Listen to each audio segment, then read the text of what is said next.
Welcome back, everybody, to the OPT Network. Our guest this morning is Betty Maxwell. You may remember her. She joined us on the OPT Network in 2016, Miss America 2016. Well, she's back after giving up her title, moving on, and she's written a book, Miss Unlikely, From Farm Girl to Miss America. Betty, good morning and welcome back. Good morning. Thank you so much for having me back. So for people who don't know your story, Miss America, crowned Miss America 2016, you were a very unlikely girl. You weren't a girly girl and a pageant girl at all. I mean, no, I was definitely not a pageant girl whatsoever. I grew up on a farm. My book is called Miss Unlikely, From Farm Girl to Miss America. So I grew up on a farm in rural middle Georgia in a double wide trailer. Very much so, nature girl. I loved the farm. I love animals, and you'd catch me driving the tractor, shooting guns, all kinds of stuff. But I did have a girly side to me. Like, I always loved makeup. I always loved dressing up in dresses and stuff. I was definitely half and half tomboy and girly girl. Okay. But I did not get into pageants until I was in college, actually. And so when you looked at the college pageant from a girl who had never started off in pageantry, what was that experience like? You know, being an outsider coming into pageantry, especially in the Miss America organization and other pageant systems as well, when you come in and you're already, I was 19 years old. So when you come in as a late bloomer like that, it really is strange because most of the girls who compete in pageants have been doing it their whole lives. They've been doing it since they were like 4 years old. So they already know all about it. They know all the ins and outs. They've been training for this their whole lives. And then to have an outsider come in who's 19, who knows nothing. I mean, I knew nothing about it. I knew nothing about the pageant universe. I mean, and it really is its whole other world. But there's a certain way to do everything, and there's certain, gowns and swimsuits. And my swimsuit was from Victoria's Secret for my first local pageant. I mean, I had no idea there were specific special made swimsuits for pageantry. So, I mean, that's just a little detail, but there's just so much that I didn't know going into it that was so intimidating for me. And so what pushed you over the edge, being a girl who hadn't dreamt of being Miss America, or who hadn't dreamt of being really anything in pageants and pageantry? What pushed you over the edge? Well, I never grew up dreaming of being Miss America, but I did grow up knowing and dreaming that one day I would be a singer and an actress. And when my mom was the one who actually approached me about competing, because someone she knew approached her about me and said, well, why doesn't Betty compete in pageants? She'd be great. And my mom talked to me about it, and my knee-jerk reaction was, Mom, no way. There's no way. I'm not a pageant girl. I'm not catty, I'm not airheaded, I'm not mean, I'm a good girl. I'm not like those girls. And I truly believed in that stereotype about pageant girls, which I later came to find is just completely untrue.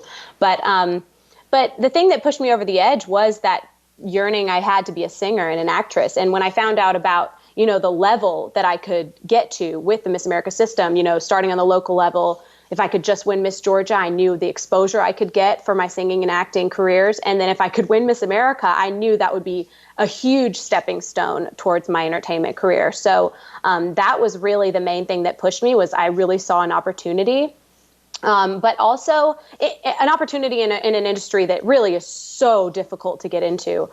So that really pushed me over the edge. And then being in college at the time, the scholarships were also very enticing for me as well. And so your book and your life really speaks to possibility. Because when you look at a girl a young woman who had never really even dreamt about, pageants and everything that could come along with that, and coming from a background of, like you said, having some girliness about yourself, but not being the forefront of what your life was. It speaks to the possibility that if we try, anything is possible, because at that moment, when did it become a real goal and a real desire that, wow, I want to be Miss America? And there really was that exact moment. I had a moment where I was like, wow, this is more than just an opportunity for my career. Right. I really want this. And I think it was after I was second runner-up at Miss Georgia my first year, and I realized, whoa, I'm second runner-up my first year. Maybe I can do this. Maybe I really am good at this. I found my niche, sort of.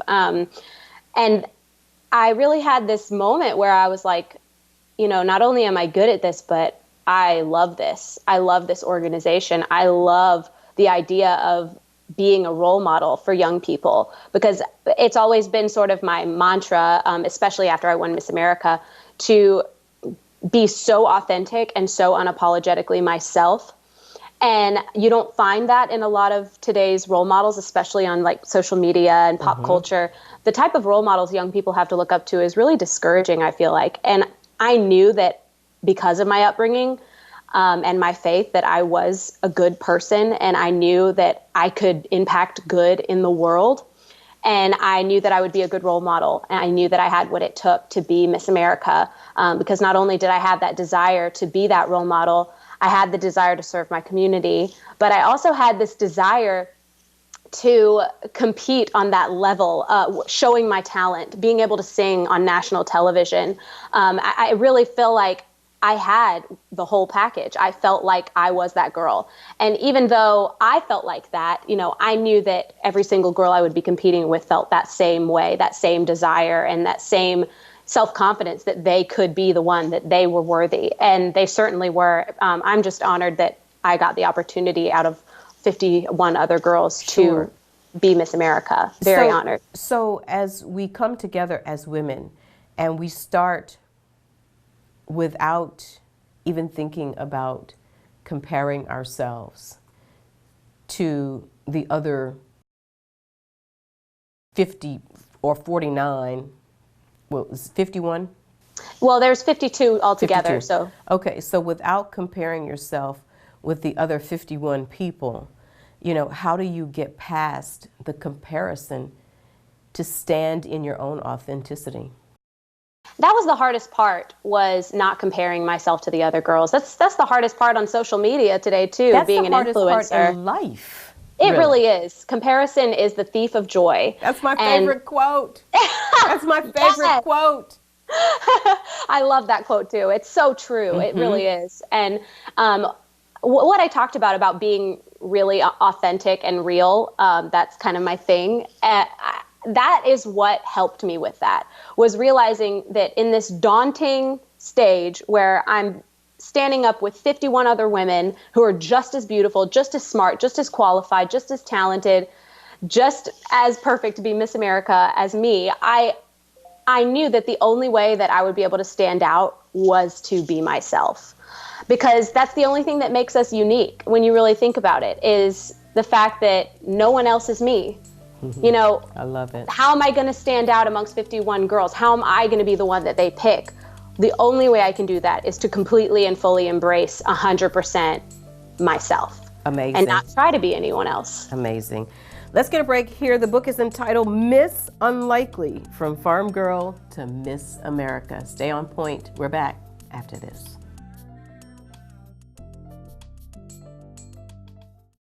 Our guest today is Betty Maxwell. She was Miss America 2016, and she has written not just a book, but a book of empowerment and inspiration to all who will read it. It's entitled Miss Unlikely, From Farm Girl to Miss America. And so we were talking about the journey and how dangerous comparison can be and how it steals your joy. But you found your own niche and your authenticity. And after you became Miss America, you start on the tour of becoming Miss America. But you do something. And I asked you about it when we met in 2016, cutting your hair. Why? So it's kind of funny. So when I thinking back on it now, it's crazy. But it's crazy how long my hair has already gotten. Yeah, that's the first thing when we talk. Yeah. I was like, look at your hair. I said, are those extensions or is that your hair? Because, and we're going to show the picture of your hair just very Awesome. short. It was. I mean, I chopped it. And, the organization was not thrilled about that. But, to me, they were more worried about was I still going to look good? And, I didn't care. I wanted to cut my hair because it was a very personal choice. I knew during my year as Miss America, I wanted to do something different. I wanted to do something to leave some kind of legacy, something that I could do that would be personal to just my year, to something that just Betty could do. And one of the things that stood out the most about me to the audience, to people, was my hair. When I competed, everyone always commented on my hair. Obviously, you can see I have a lot of hair. It's very thick. I'm half Greek, so that's definitely comes from my Greek side. But everyone was always commenting about how beautiful my hair was. And I was like, my hair is a gift I could give. And so I decided that for Christmas, I wanted to chop off all my hair. I chopped off over a foot of hair. Of hair. And donated it to Locks of Love for hair pieces for kids with alopecia or cancer, so they could have Miss America's hair. And look at God, he gave you that hair back. I mean, probably. And that's what I knew. I knew it would grow back, so it was just something that I could give as Miss America. And I didn't care if I didn't look good with short hair. I just wanted to do it. And so what does the pageant hierarchy say about that? So when I told them that I wanted to do this, of course, at first, they were very hesitant to give me permission. I had talked to my boyfriend, husband now, boyfriend at the time, about it on the phone. I was like, what if I just chopped all my hair off? And he was like, do it. So I got on a call with the organization and, asked them about it. And they were going to try to, they were like, well, are you sure you're going to look good with short hair? And I was like, you know what? I think I am, but I don't care if I don't. I'm still going to do it. And they were like, okay, well, if you're really sure that you want to do it, we can call Ellen, get you on the Ellen show to chop off your hair on television. And, it'll be a big PR stunt. And I was like, you know what? No, I really don't want to do that. I don't want this to be a PR stunt. I want this to be something personal that I do. I don't want it to look like I'm trying to get more, I don't know, mileage more fame out of your hair, right? Exactly. I didn't want it to look like I was just doing it for a PR stunt. I wanted it to be I wanted to go home for Christmas, go to my hair salon and get my hair cut and donate it myself. I put the hair in the mail, and it was just something I did. What did that feel like, Betty, cutting a foot? And what's the conversation with your beautician? So I told her what I wanted. I initially really wanted a pixie cut, but she told me, Betty, your hair is so thick that it's going to look like an afro if we chop it. It's just going to stick straight out. And I was like, okay, well, that might not be the look I'm going for. So she was like, you know what, let's cut it a little bit longer. But still leave you some length so it can lay down, and then that'll be the cut that we go for. And I was like, okay, I trust you, whatever. Just don't make me look crazy. So I'm glad that she informed me that my hair just would not work. What did it feel like chopping that much hair? Oh my gosh, literally a weight off my shoulders, literally, because my hair is very heavy. But I felt so good about it. I wouldn't take it back. There were days where I looked in the mirror and I was like, whoa, like it is weird seeing because I've had long hair my entire life. I mean, in kindergarten, I could sit on my hair. It was so long. Wow. So it was huge for me personally, chopping off my hair. I've never done that before. And, but I wouldn't take it back. I'm really, really proud of the fact that I did that. And, it's definitely something that I'm really proud of that I did during my year. And so I know that faith has been a huge part of the journey. And the book is, of course, your memoir, but it's also a guide, if you will, about success and the road to success. What role did faith play and is faith playing on this journey? My faith played a huge role during my year as Miss America. during my year, I was really isolated. It is, any Miss America will tell you, it is the loneliest job. You are Why so? Why so? Well, you are on the road. I was on the road 345 days out of 365, I think. Maybe 350. So I only got to go home about 4 times. I never got to see my family, never got to see my friends, obviously never got to see my boyfriend, because that was like a whole other deal, who he is now my husband. So we did end up getting married. But yeah, so it's just you and your tour manager traveling for the entire year. The tour managers, there were 2 tour managers during my year, and they switched off every other month. So they got a month on, a month off. But Miss America does not get any time off. You're traveling about 20,000 miles per month. You're living in hotel rooms. Every day it's a new hotel room, room service, food for dinner. And you're by yourself. In your room by yourself every day, go to sleep by yourself every night. And, with that lifestyle, and then every morning having to get up and be Miss America and be perfect, and, having online anonymous chat boards talk about how you don't look perfect and how you're not a good Miss America, and, ripping you apart and just bullying. And, it's terrible. And it's really, really hard on you mentally when you're so isolated like that. And, my faith was the one thing that was constant for me. Not having family or friends or anybody to lean on, my faith was the only thing that was there for me. And I obviously FaceTimed my boyfriend all the time and my family and called, but I didn't have anyone with me. So my faith was what I leaned on. Every time I got up in the morning and I didn't know where I was, and I just felt so exhausted. I couldn't do this one more day. I had to just pray to God to remind me of why I'm doing this and remind me of the impact that I'm having as Miss America. And that was, being Miss America isn't about you. It's about the opportunity to touch other lives and the impact that you can leave and the legacy. And I knew that I had 1 year to do that. And so I couldn't waste a moment. Absolutely. Let's get a break here. When we come back, we'll have more of Betty Maxwell's book, Miss Unlikely, from Farm Girl to Miss America. Stay on point. We're back after this. Last segment, but I do want to talk about how you deal with your own insecurities when you're not having a good day and you go out to meet a group of people that have seen Miss America on television, and you're just a person and you're not what they expect.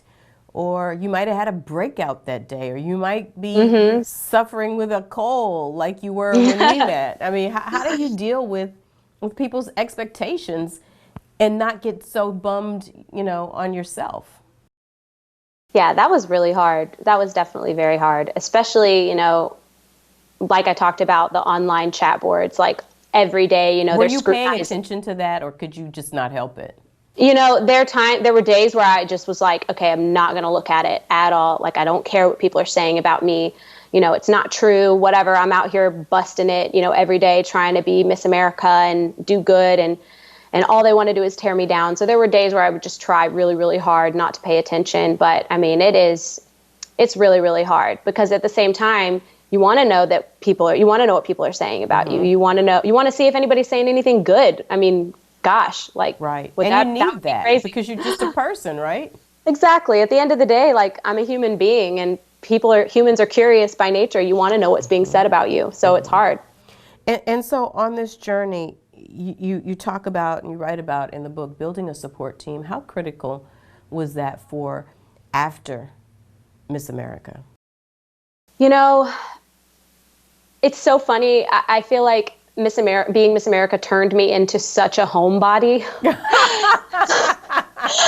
Like, I never want to travel at all. If I don't have to travel, if I can work from home, I'm working from home. Like, that is probably the greatest part about what I do now, is most of the time I can work from home, being social media influencer and doing interviews like this. And obviously, anytime I have to go out, it's for an acting gig or an event, a speaking event, or a singing event. So when I do go out, it is kind of like being Miss America all over again, because that's how people know me, and I'll always be Miss America in everyone's minds. And in reality, you know, once you're a Miss America, you're forever a Miss America. That's how people look at you. So there is still that expectation, but now I get to be who I want to be. I'm not being controlled by an organization that's making me say certain things or making me be a certain way. Now it's my story. I get to say what I want to say. And I'm choosing to use this book as an opportunity to tell my story and to talk about my year as Miss America unfiltered, because there was a lot behind the scenes that people have no idea about. Like what? What's the thing that struck you the most about behind the scenes that people will never know? You know, of course, I talk about a few different details in the book, but there was one time during my year where I needed, what was it? Oh, let me think. Oh, I needed a razor. I was at the airport and I needed a razor, you know, like for shaving purposes. And I told my tour manager, I was like, can I have the Amex to the Miss America card to get a razor? And she said, no, that's a personal expense.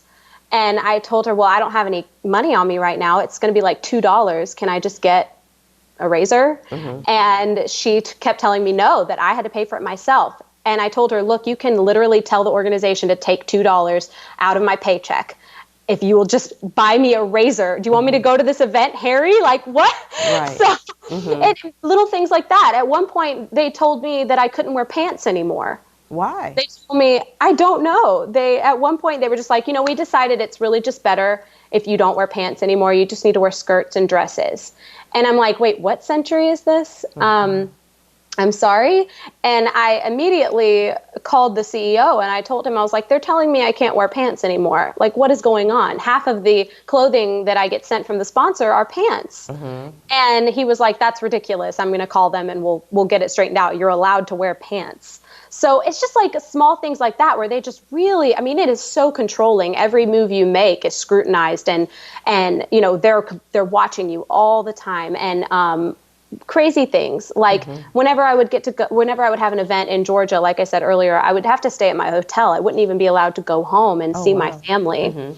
So even when I'm in the same state or in the same city, you know, it was, you know, they have to come see me if they want to see me. I can't go to them. So you are not your own at all. Oh, absolutely not. That's what I mean. Like when I say controlled. What about the changes that the pageant has made and the scrutiny that the pageant has come under? What was your feeling now being a part of this incredible sorority, if you will, of women? What were your feelings about those changes? Well, you know, I sit here and talk about some of the challenges that I had during my year with the old leadership that we had. And there was, of course, there's a lot more stories in my book about that. But that can't hold a candle to what Miss America is now. I mean, I don't even feel comfortable calling it Miss America. It's not Miss America. Why, it's Betty? completely unrecognizable. They've completely torn apart every tradition that is meaningful to not only choosing the Miss America, choosing the girl who is the whole package. It's just completely torn apart the tradition of an almost 100-year-old pageant. They've taken away the swimsuit competition. They've taken away the evening gown competition, which is brand new. They just announced that. Wow. They're making it so it's really more about, I don't even know. They're making, it's like they're bringing the Me Too movement and making that Miss America. They want the girls to not wear anything glamorous. They want them to look like business women. They're making it completely about the scholarships when, let's be real, the scholarships are an amazing perk and prize to winning Miss America, but a girl doesn't want to be Miss America to win scholarships. That's not why these girls are dreaming of this since they're little girls. They're dreaming of it because she's Miss America. I mean, that title holds so much weight. And it does have to do with her physical prowess. Yes, her physical fitness and her physical beauty. physical fitness and just, yes, and elegance and poise. And there's so much that goes into choosing a Miss America and making sure she is the whole package. I mean, that's what Miss America is supposed to be. And the way that I sort of, an analogy that I use or to liken this is, it's almost like they're making the competition easier so that more girls can compete. It's like they're trying to open it up to more girls. But in reality, what they're doing, it's like taking the Olympics and making the Olympic trials easier so that more people can be part of the Olympics. Well, you wouldn't do that because that wouldn't make it the best of the best at the Olympics. That's just averaging out the playing field so that more people can be involved. But that takes away what makes Miss America and the Olympics so special is it's the best of the best. It's the people that are the whole package. And it's just, they're averaging it out. They're making it not special. I mean, what it is now is a TED Talk. That's what the competition is. It's a TED Talk. Oh, and you have to have a talent that's worth 50% of your score. I mean, why are they making it all about the girl's speaking ability, but they also have to have a stage talent? I mean, it doesn't make sense. The competition they've created now makes no sense, and it is not Miss America. And so when you got together, or if you got together with other or former Miss Americas, did you all have this conversation? Absolutely. We've signed petitions. We've gotten hundreds of thousands of signatures to get this leadership out of there so that we can get new leadership that brings back the tradition of what Miss America is and should be. But it's done nothing. They refuse to resign. They continue to change things despite the completely negative reaction. I mean, they've been kicked out of Atlantic City. Its home doesn't even want them anymore because it's not Miss America. The pageant it wasn't even in December or September. Now it's in December. And I promise you, you won't hardly see any former Miss Americas there. We do not support this. Like I said, we've signed petitions and so many, I don't know any former Miss Americas that are going this year. So on this journey, it is about beauty and it's about all of that, or it has been. What would you say to little girls who really maybe could never be a Miss America, about her authentic self and her beauty in a way that is not congruent, if you will, for lack of a better word, of what Miss America is? You know, I've always said that anyone can be Miss America, and that is so true.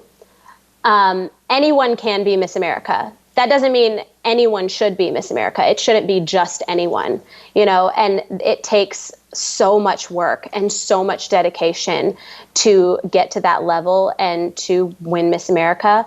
But like I say all the time, even if the answer is no, God is still good. Anyone can be Miss America, but if it's not you, that just means it wasn't your path. That means it wasn't part of God's plan for you. But something better and more perfect for you is on the horizon because God is still good. He has not abandoned you. He's just taking you down a different path. Powerful. Betty, before we've got to let you go, tell people how they can get the book Miss Unlikely, From Farm Girl to Miss America. So my book is available on Amazon and in multiple Christian bookstores and Barnes & Noble, but Amazon's probably the most surefire way because I know it has been happily sold out in a couple of locations. Congratulations. So, thank you. So definitely check out on Amazon, Miss Unlikely. And then, of course, I have the link in my bio on Instagram at Real Betty Maxwell. There you go. Betty, thank you so much for the book and your candor and really opening up us all to the possibility of what God has in store for each of us. Thank you so much for having me on. It's good to see you again. Good to see you too. Hey, everybody, stay on point. We're back after this. Welcome back, everybody, to the OPT Network. This is my final point on point today. Our guest, Betty Maxwell, her book is entitled Miss Unlikely, From Farm Girl to Miss America. I said during the interview, we had the opportunity to sit down and have Betty in our studios when she visited Alexandria, talking about her life and her journey. And in the book, she gives us the backstory. Sometimes you look at people who are in pageants and you just think that they have it all together. They're probably young women of means, or they come from backgrounds of pageantry. Well, hers is not that story. She writes about living in a double wide trailer and being a girl who knows how to hunt and knows how to handle herself in the outdoors. But she also takes us on a journey of mental illness and alcoholism and how her family had those challenges. And so she gives us a real in-depth look into her life. And I've said this so many times, whenever the word possibility comes up, I love it because it speaks to all of us. Sometimes we limit ourselves because we think it's a certain archetype that goes into this box, and I can't do that because of this. But when you open yourself up to possibility, anything can happen. And I'm sure when she started this journey, and she said it, she didn't expect that she would be Miss America. That wasn't her lifelong goal, but it became a goal because she was willing to throw her heart over the bar and try.